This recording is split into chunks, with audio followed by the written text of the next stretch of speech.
death to America.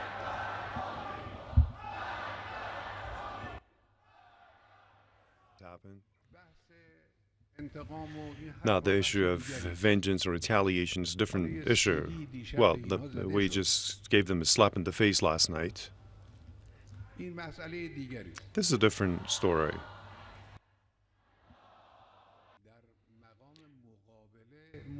Now, what matters when it comes to reciprocity, these are military action this way. That's not sufficient. What matters is that the presence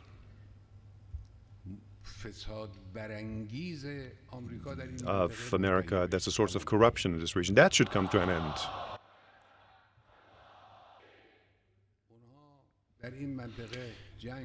Now, they brought wars to this region. They brought division. They caused sedition. They caused destruction. They caused destruction of infrastructure. Of course, wherever they stepped in, wherever in the world they stepped in, that's how they acted. So for now, we care about the region in front of us, our immediate region.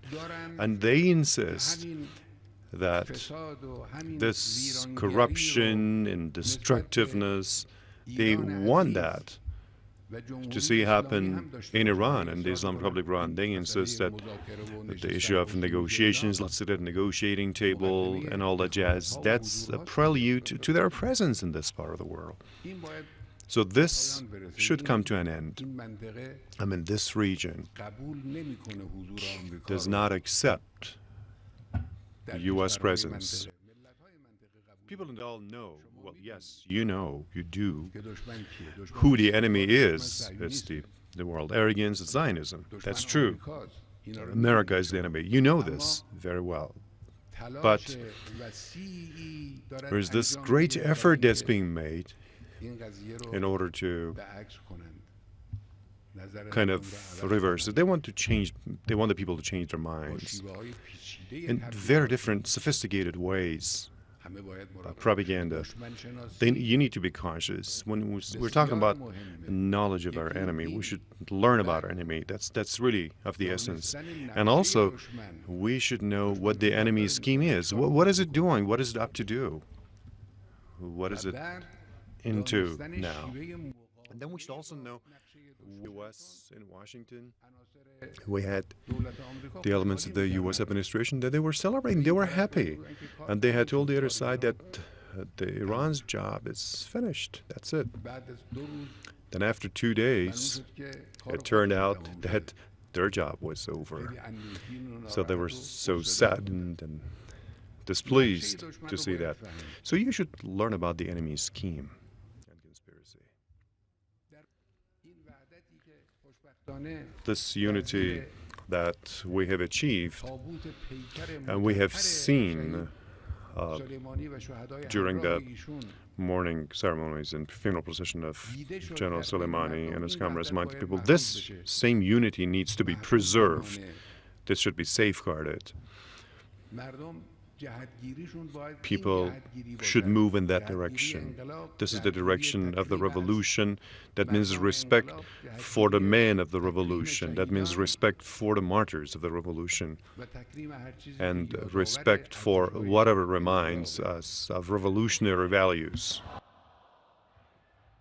And Najaf and also Karbala cities, you saw in what way they carried the bodies.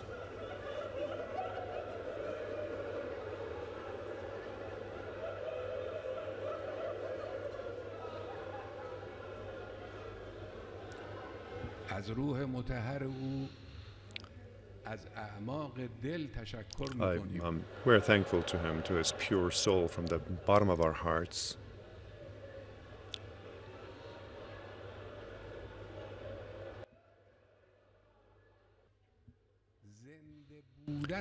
His martyrdom means that our revolution is alive, and that was for the world to see. This is what his martyrdom did. There were some people who wanted to move the dust away from their eyes. The enemies felt weak. in the face of the greatness of Iranian nation. Maybe they do not utter it in words, but they know it, they feel it inside. And maybe they have no other way. The enemy that tried and strived, this great fighter,